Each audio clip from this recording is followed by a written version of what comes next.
Guys, ang ginagawa nila. Shhh.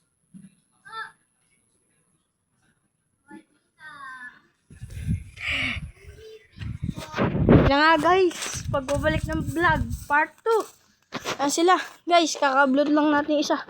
Yung isa na, tinamaan na talaga guys ng sore eyes. Ay, ng one eye cold. Ito na lang natitira. Makaligtas siya. Pero makakaligtas to guys. Makaka-recover. Ano guys? Yan, may ginagawa lang kami dito guys. Iwalay natin siya. Dahil bawang nagawa. At ito rin kami.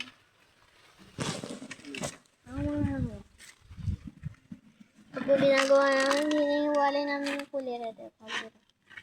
Kasi dudurugin namin. Kasi hindi kinakain nila. Ang kalapat. Ako na yan, Asma. Ako na yan. Pagbabalik pag tapos na kami. Bye-bye guys. Mamaya na lang. Peace out.